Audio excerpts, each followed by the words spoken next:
Hello everyone, I'm Susan Lee McDonald and welcome back to The Interview. I'm here in Guangzhou in Seoul in front of the Sejong Arts Center, ready to meet someone very special from the Seoul Philharmonic Orchestra. Now, the percussion is usually something kind of in the background where you may not notice it right away, but without it, the orchestra wouldn't sound the same. We're here to meet the percussionist Raul Vergara. Join me as I go interview him.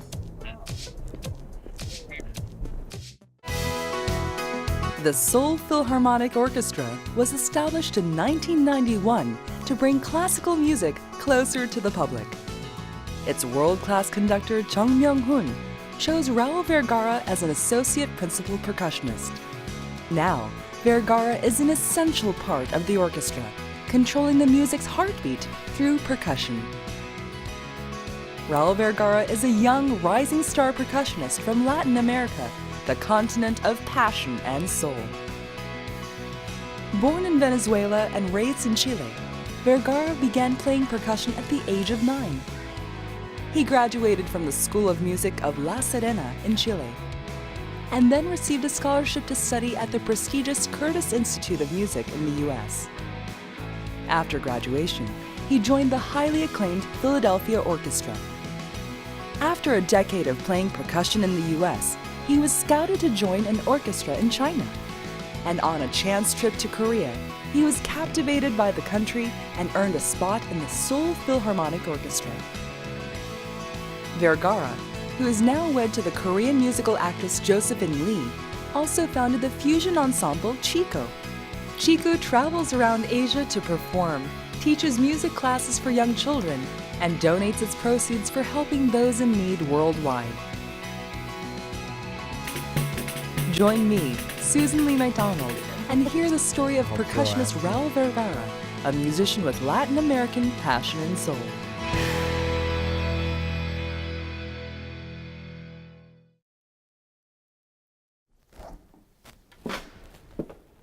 Raul! Hey. Hi, how are you? Good.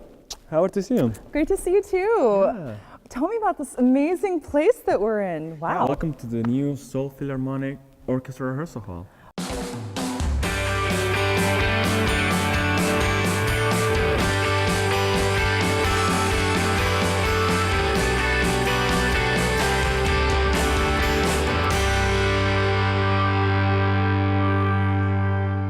I'd love to learn a little bit more about some of the percussion instruments that you use to perform with.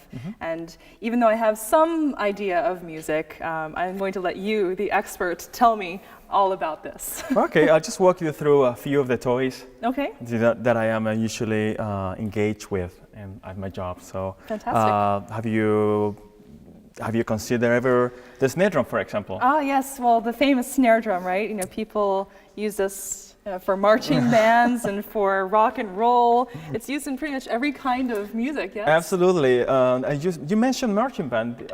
Did I hear you say you have passed in marching band as well? Well, actually, in junior high and high school, I was a drum major. Drum major. Yes, and I also played the flute. Well, perhaps you can show me what you can do with a drum. Oh, me? instead. Oh, in front of a professional? No, absolutely. Oh, really? You This want me is to the try? best part. Yes, Oh absolutely. my gosh, I'm going to totally embarrass myself. So it was something like this. Like, I think I had the hands like this, right?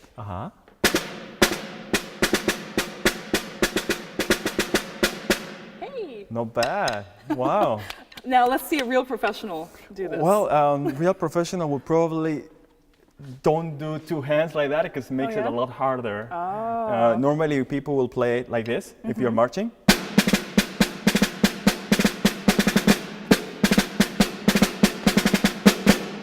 Right. Is this a good place to be standing, or is this too noisy? Actually, you need to stay right around here Okay. because it's going to be a cannon on your face. Okay. No, really, I'm not gonna do that. Are you kidding me? I'm just gonna be nice.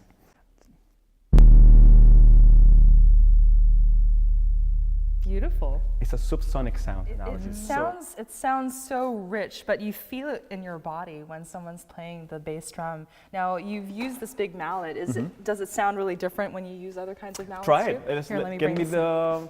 the wooden mallet. This one? Okay. Yeah, check it out. So Why don't you try it yourself? you want me to try it? Yeah. Okay. So let's see. which side should I use? The felt side or this? Try the wooden side. The wooden Why side, not? okay. Sure. So do I need to hold this a certain way? If you like to be in contact with the instrument. Okay, all right.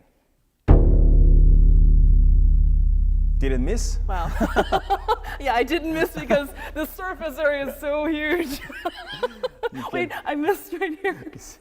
I like big instruments because you can't miss Right. the target. You can never make a real big mistake here.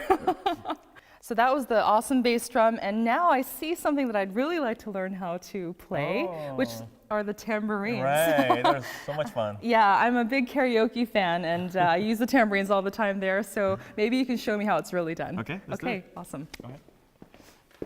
We have here the tambourine we use in the orchestra.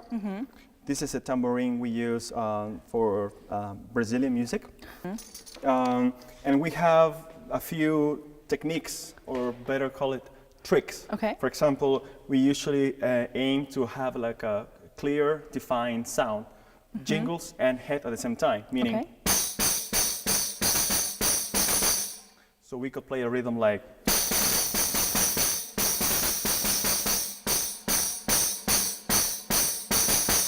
Okay, but we also have tricks like, for example, the thumb roll. That is cool. Right.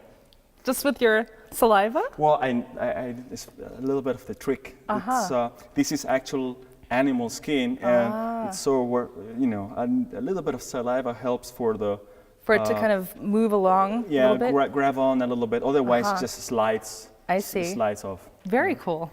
Another nice trick with this, it's the so-called knee fist knee technique. Okay. Which is something like. That sounds a little violent. Yes. Should I be prepared careful, for? careful. Okay. Kicks will be flying around. Let's try this one.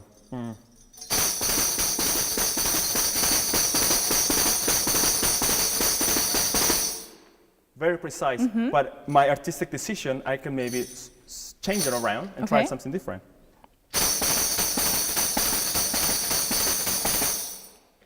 Two options for the same rhythm.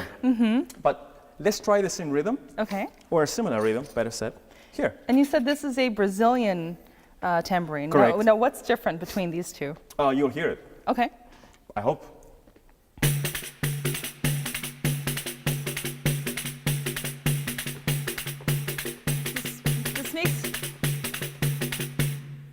This makes you want to dance a little bit more. I play the same rhythm. Raul, it's been really an amazing time to kind of go through all of these different instruments, but I'd really like to get down to the nitty-gritty and find out more about you. All right. So let's go over there and start our interview. Okay, let's have a sit. Okay, great. All right.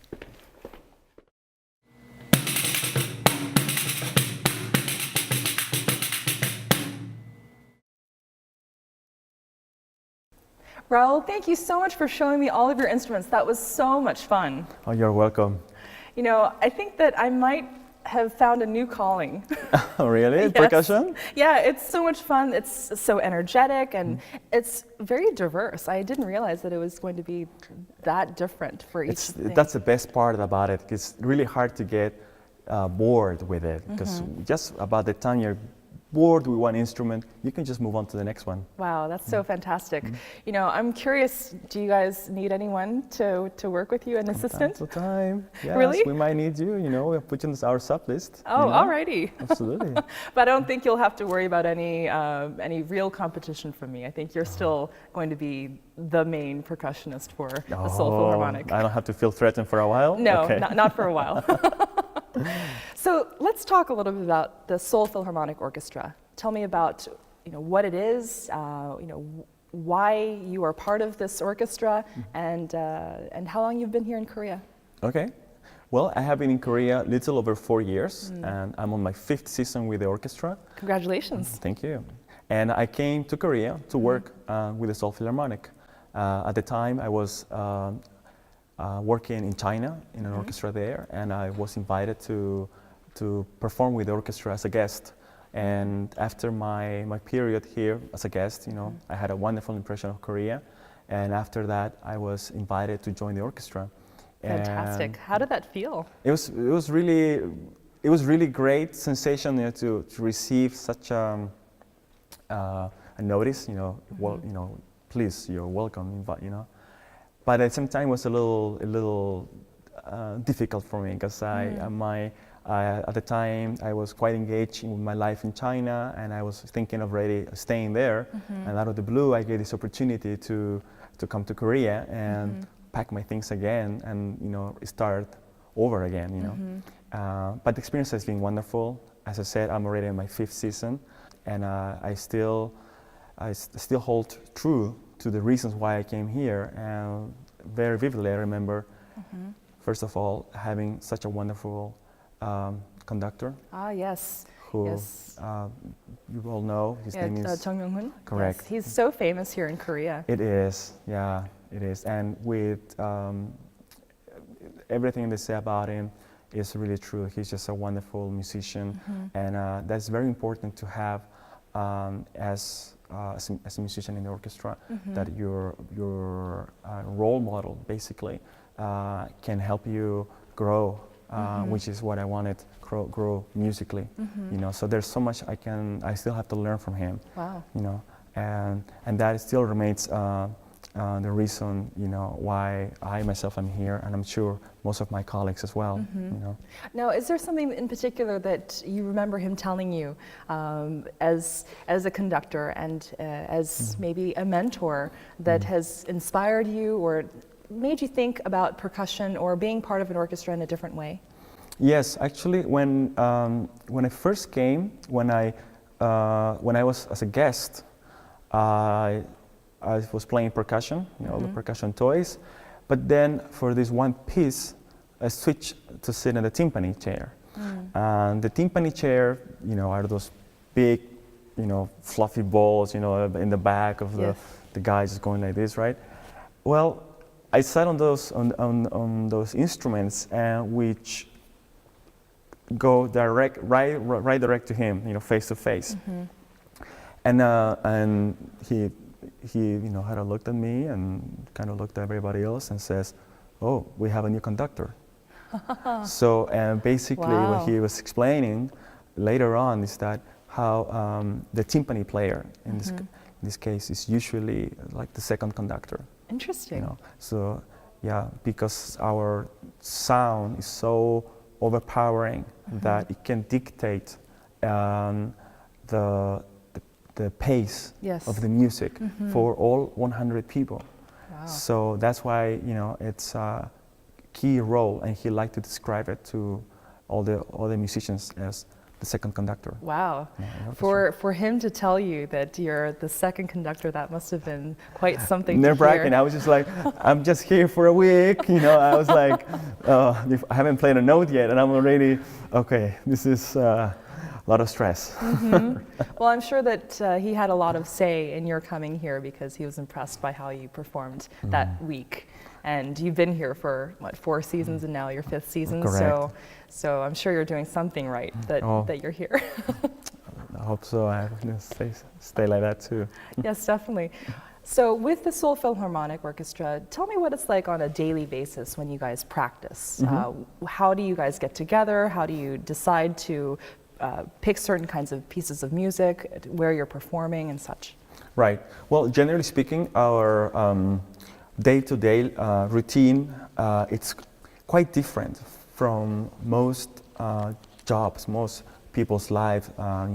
They are engaged with jobs in which they know they have to be there 9 o'clock and leave at 6. But with the orchestra musicians, what we do usually here, we have concerts on a Thursday or a Friday night. Yes. Before those concerts, we will have rehearsals taking place in the same week. A few days before. So we may start on Monday, and we have rehearsals in the morning and afternoon. And so that's usually how we do. We have a rehearsal, all 100 people with the conductor. So is it almost always that you have the conductor and all of the members of the orchestra for practice? Like, do people have the option to go, or do they have to come to practice? Pretty much, we don't have the option. So pretty much we have to be here.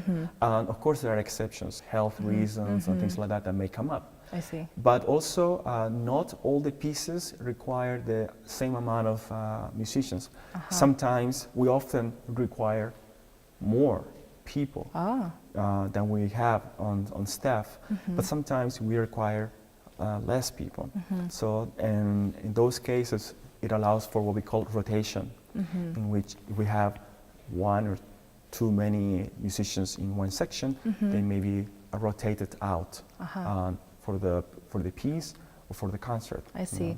But almost always they'll have the percussion. I mean, I don't know of many musical pieces that don't have some type of percussion. Right. There's at least usually one of us there. Yes. Usually it's the guy sitting in the timpani. And that has to do, that is not just coincidence actually. That has a lot to do with a historical background of classical music development. If we think about it, if you count as classical music starting in the Renaissance, going through the Romantic period, Baroque, Renaissance, we're talking about 1500s, right? But then actually classical music is a direct inheritance from church music. So we're talking about medieval times. So it really goes way back, right? I see. And out of all the instruments, when the orchestra was created, the first percussion instrument to join the orchestra was the kettle drums or the timpani. This is why the timpanis has the highest percentage of performances in the percussion section out of everybody else. Interesting. Right. Wow. Normally you have timpanis, and then if you need more, then they add the bass drum and cymbal and snare drum and triangle and so on. Tell me now a little bit about the idea that percussionists suffer from a lot of boredom. There's a saying that percussionists suffer from 99% boredom and 1% fear. Is that a true statement in your opinion as a percussionist? 99% boredom and how much percent? 1% fear. 1% fear. Wow. That's close to accurate. Really? Although I put the fear percentage quite high as well. Because think about it. Orchestra percussionists, it's true, we generally are sitting a lot, like sleeping, reading a book, watching the time, or simply counting measures. Actually, most of the time that we look like we are doing something else, we're actually counting measures. 1, 2, 3, 4, 2, 3, 4, 3.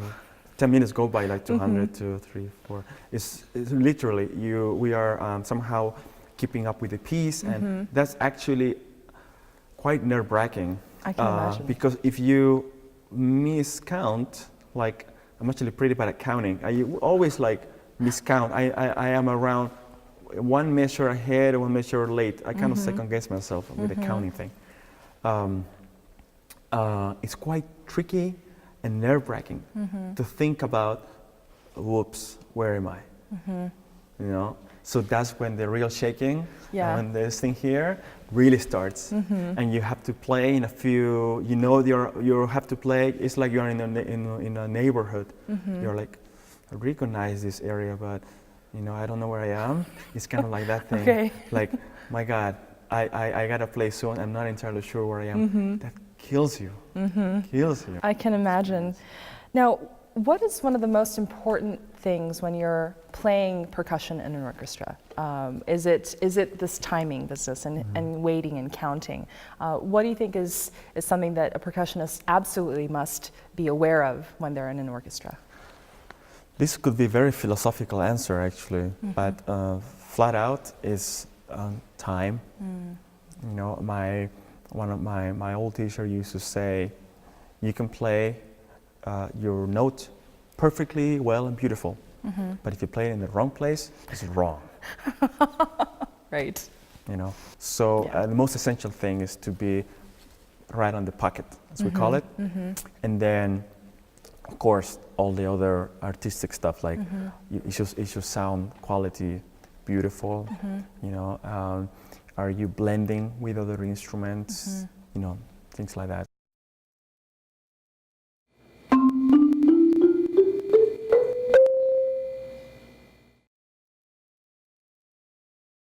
Raul, tell me about your childhood. I know that you're from Latin America and originally from Chile.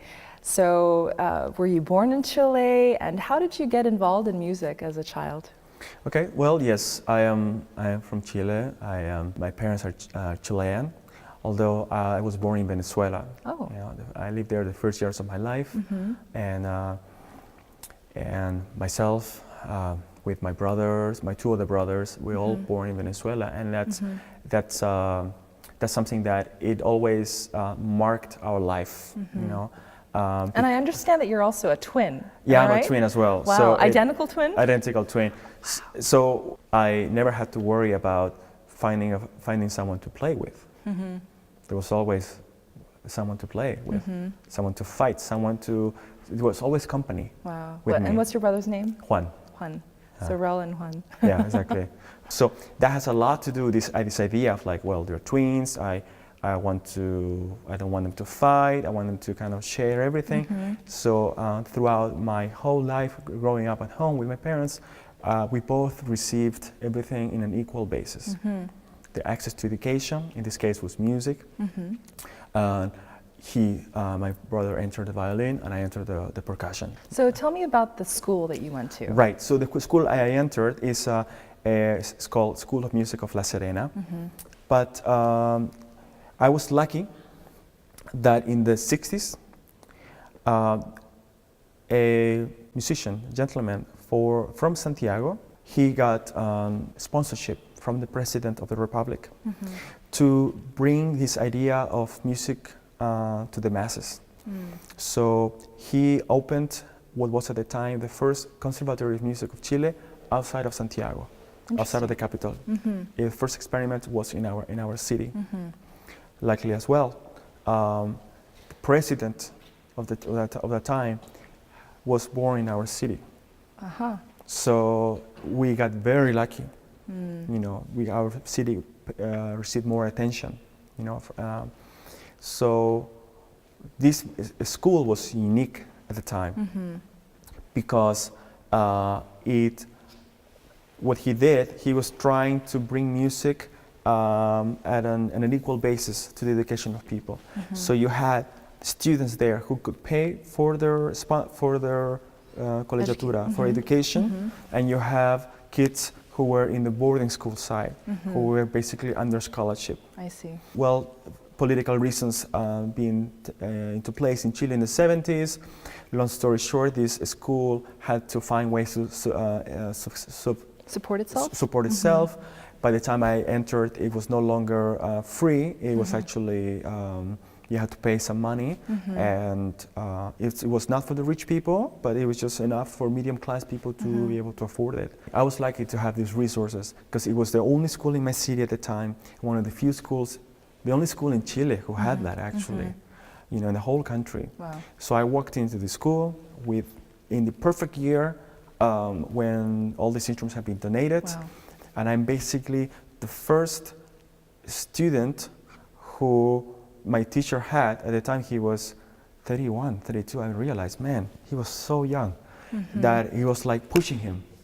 More, teach me to play the marimba, teach me to play the vibraphone, like always looking, you know, pushing him to, I was his first student in all those things. And he was like, how do I teach? So I was his first experiment, you know. So yeah, I'm still, I remember at the time I was very, I wouldn't say upset, but I would say negative about the poor education I received, how many holes my musical education had. But at the same time, I have to be only grateful because it was the only thing that was available, and I was lucky. So many people did not have that access. That experience has led you to playing with the youth orchestra in many different cities across the world. And then you decided to go to the US to continue your education. Now, I remember hearing that you were an exchange student, is that right, in Philadelphia? Yes. How did you end up in Philadelphia? Well, there was a newspaper post. It says, exchange program to United States. Want to go? Apply. Wow, so it's that simple. It's like that. It was, the idea had been in my head for a while. It was one of those strange things that I knew was going to happen, but I didn't have evidence I remember I was like 15 years old and I was talking to people, oh yeah, I think I'm going to go to the United States and study there, etc. You ask me how? No idea, because I had no money. I wasn't brilliant enough to get a music scholarship. So one day, I remember I didn't fill out this application. I remember my mother did it, because I think we had a conversation on the phone. And I think I must have been in another city, maybe on away with the orchestra playing somewhere. And she said, Raul, there's this thing coming in the newspaper, a chance to go study abroad with a scholarship, apply. Okay, so we sent application for my brother and I, because we couldn't go alone. You know, twins, you have to. And then it turns out we both get in.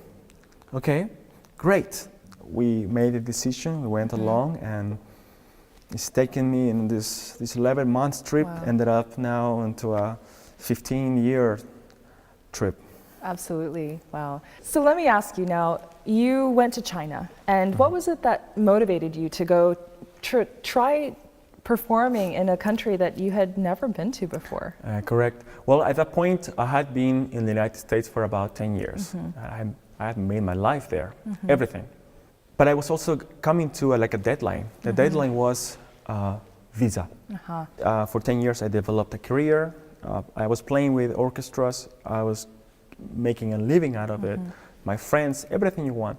But I had this stamp in my passport saying, you have a deadline here. And at that time, I had to look for options, you know. I was not really interested in looking for other options. But then it's what happened, it's what worked out. Just as a door closed here, another door opened here. And it took me as far as China. Wow. And I remember that making that step, it was the most difficult decision I made in my life. And the best one. Even more so than when I went when I left my family to go to the United States. Interesting. Because I knew how much I was leaving. When I was 17, I was like, all right, you know, I don't have much to lose. My family is here. Things go wrong, I come back, right? Yeah. When I was going to China, I was already 27 years old. I was already thinking, I have so much to lose, you know? So, and I've really this is the first time in my life I did a step in the dark. I went there really knowing nothing about what was to come. It was very scary to think. I was in the airplane. I'm like, well, I don't, you know. But as I said, it was the best decision I made in my life. Going there, and I'm now in Asia for a little over 5 years. Sorry, La Cigarra. You cannot play with this. Well, I can try, but I don't know if it's going to be any good. The original members of the Latin American Korean fusion ensemble Chieko have gathered at a practice studio in the Gyeongnidan area of Itaewon, Seoul.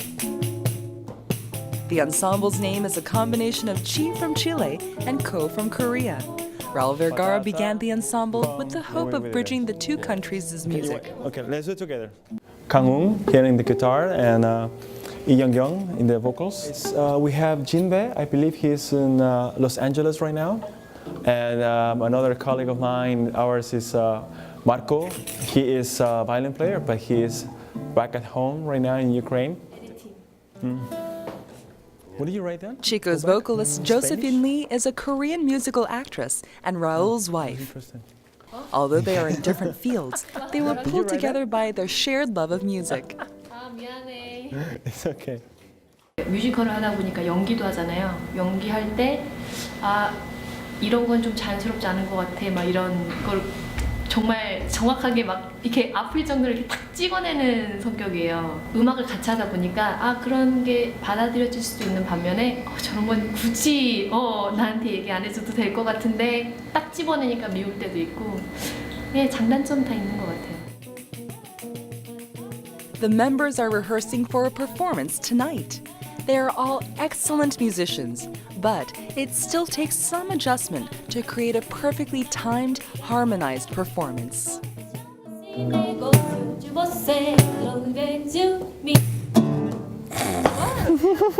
again. No, I didn't get it actually. How finish it?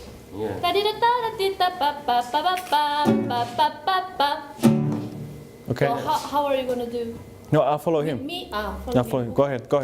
Last time. 3 times. They discuss each breath, each beat, and try to come together once again. Even with slight missteps, the rehearsal is filled with happy energy. 그 라울도 이제 평상시에는 이 서울시향에서 이 마에스트로 정명훈 선생님의 이 날카로운 지휘 아래서 하다 보니까 굉장히 빡빡했는지 또 치코하고 할 때는 굉장히 조금 더 어느 정도 느슨한 매력을 가지고 연주하기를 원하는 것 같아요.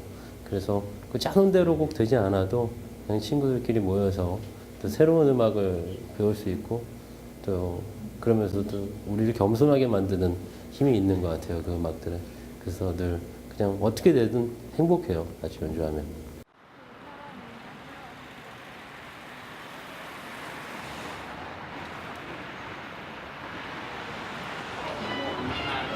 Late at night, the streets go quiet. Chieko are setting up in a cigar bar in the Gyeongnudan area of Itaewon. Even with years of experience on stage, the members still get nervous before performing. Why do they perform at a cigar bar? Well, the reason why that is true, we actually perform often here, and the main reason I guess is that I'm foreigner and the owner here is also foreigner, and so the foreign community is kind of small. So at the beginning, actually, it started out just somebody helping each other out. We are not living in our country, so we have to help each other out, right? And then. Itaewon is the most international neighborhood in Seoul, a place where people of all cultural backgrounds can mix together. Vergara wants to help the locals here ease their homesickness. Chico's music is comforting for all.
I'm usually perform with the orchestra, and And as you know, every time we perform, we end a song or a piece, we get claps, you know. So actually, after many years, I realized I take that for granted. You know, people come to the orchestra, see me play, no matter what I do, you know, they will clap at the end. Whereas here, it's different. It is especially challenging for the performer. If we want to get those claps, it's not for granted. We need to earn them. Raul Vergara is a percussionist who shares happiness and hope. His humility and devotion to spreading the joy of music continues to light up the world around him.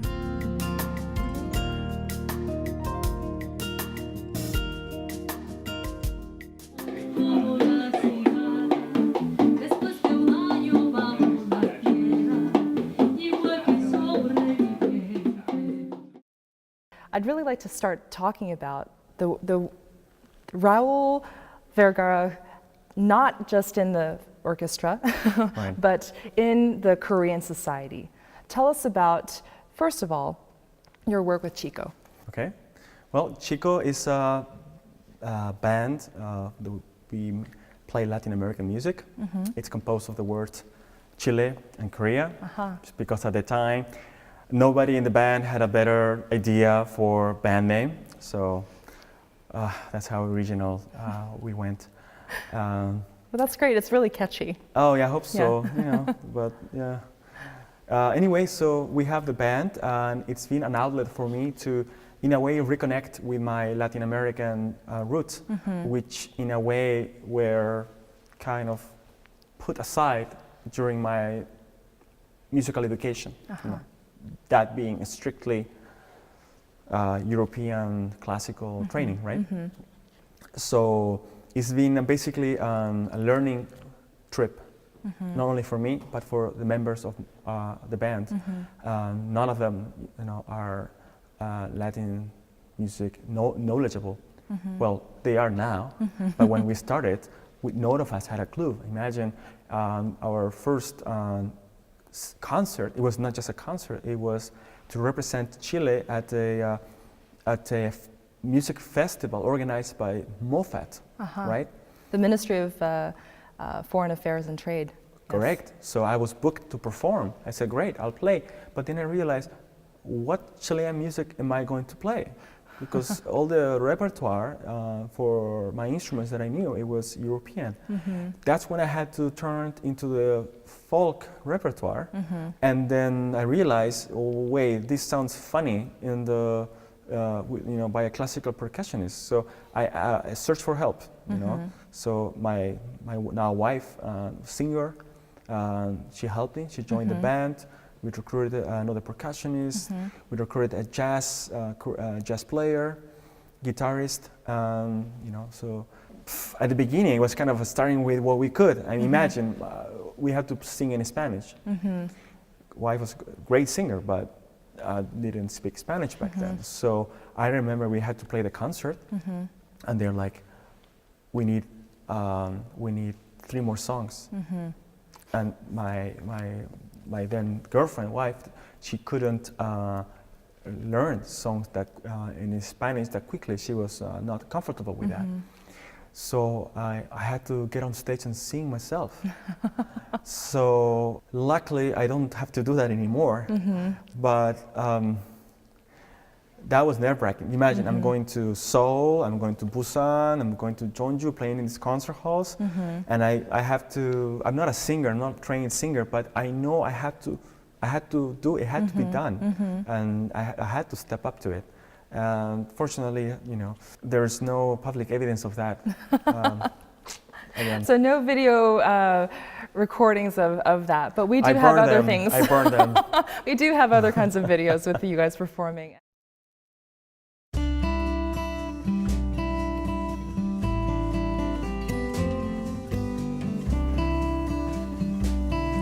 I believe music can transform people's lives. And I know that from personal experience, and I'm sure many of my colleagues and people around the world can attest for that. Even though I know people who did not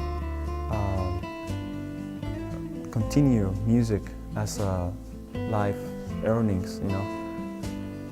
The impact that being in an environment in which music was present, it rescued them in some cases of their reality and brought them light onto new reality, you know. And so I think music is one of those indispensable things in people's lives. Raul, changing gears a little bit, you are involved in not only your music work, but in charity work as well. And I'd like for you to tell me a little bit more about the art of giving. Now, you're the director of the Art of Giving, as well as the Latin American Center of Korea that you guys started. What is the Art of Giving, and how could someone possibly get involved? Right, basically the Art of Giving is an engine or platform for musicians or artists to donate their talent to the community.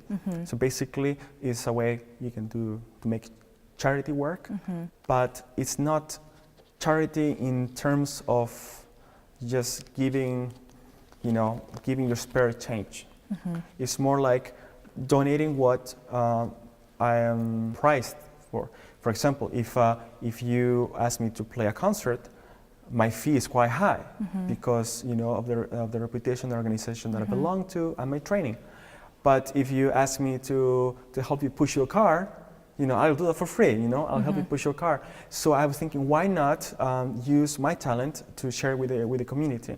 And this is with my co-founding friends that we share the same approach.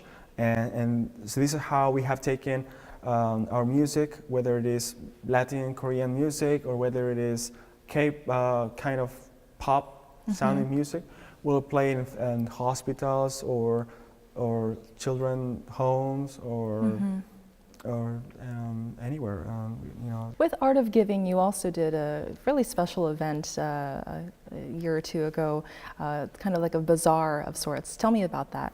I think this was the beginning of it all. We did a bazaar event. I was having coffee with a friend of mine.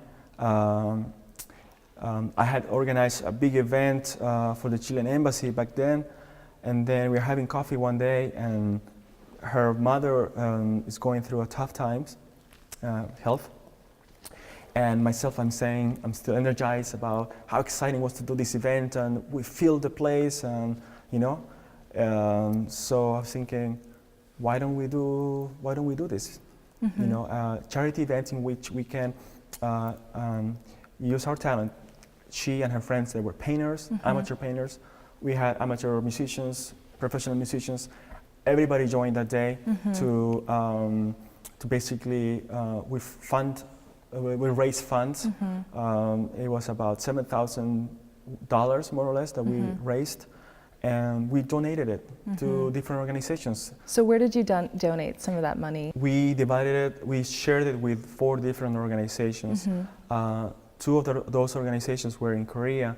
One of them was called Magdalena's House, which is located in Yongsan, and they basically serve as a home, as a nurturing environment to women who are rehabilitated or are being currently rehabilitated, that were part of this sex industry. I see. Here in Korea, you know.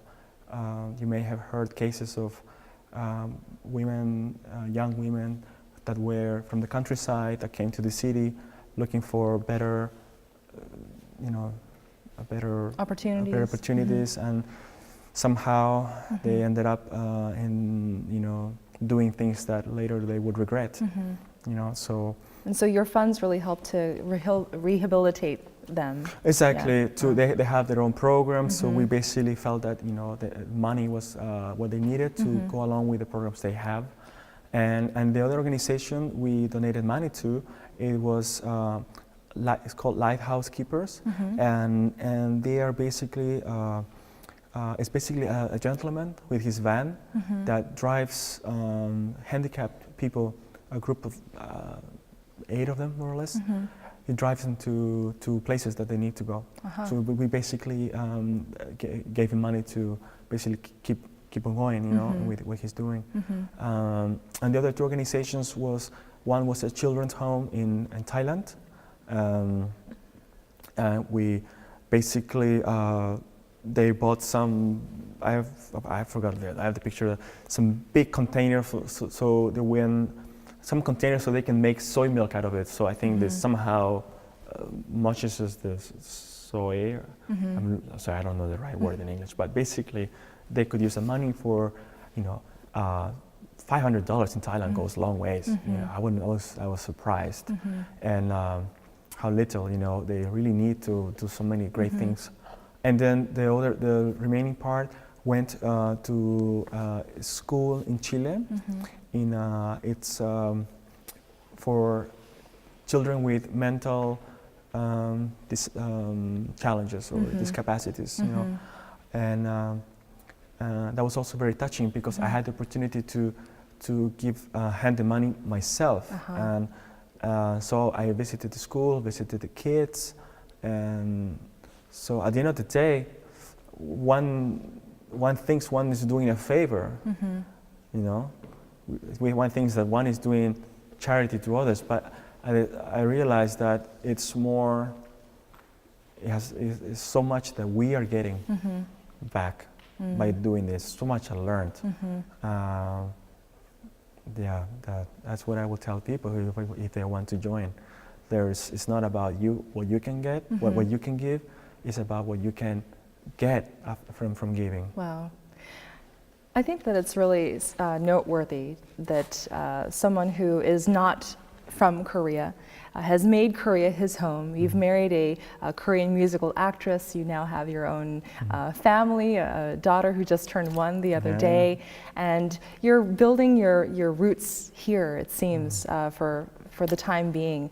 How much longer do you anticipate being here in Korea, and what are some other projects that you'd like to be involved in? I see. Well, the how much longer is very. I think you can ask me the question in a few years. I'll tell you maybe the same answer. So I'll probably say, well, a few more years, you know, 3 or 4, and then maybe 3 or 4 years go by, and I'll probably say about 3 or 4 more. So then that's how we end up with, like, some of my friends I come to meet here in Korea, who are here for 15, 16, 18 years. So in a way that makes me be aware that I have to, the time goes by more quickly than I think. And therefore that I have to be more honest with myself. And honestly speaking, I would like to be here at least long enough so I can see how the seed of all the work that I'm doing, that I'm involved with, it flourishes to the point in which I can go, and it can stay, so somebody else can maybe take it up. And personally, I have a deadline of about, by the time I'm 40, I would like to be home. And in Chile. In Chile, and this goes more to say with the fact that I want to be there for my family. And I missed on all the major processes in my families, the death of my grandmothers, you know, my brothers graduating, working, almost everything that's happened there, I missed out of it. So I want to be there by the time my parents will be getting older, you know, so the roles will invert. I'll start taking care of them. Yes. That is not so much what they need out of me, it's more like what I need from it. You know, I want to catch up with that. Raul, it's been such a pleasure talking to you and finding out a lot about who you are and what makes your work as a percussionist so special, as well as just the spirit of creativity and of giving that you have. You're not simply just a musician, but someone who really wants to push the boundaries of your own musical kind of lines, and by creating Chieko, and by performing for any number of different people here in Korea that really appreciate your work. I really wish you all the best with Art of Giving, and I can't wait to see all the new things that you'll come up with in the future. Thank you. And I really hope that everything goes well with you. Thank you. Maybe we can get you involved in some of them. Who knows? Hey, yes, I'd love to. We need all the help we can. Absolutely. Definitely. Well, thank you again so much, and I look forward to hearing more about your awesome stuff and join together with you. Thank It was you. awesome. It's been a Thank pleasure. you.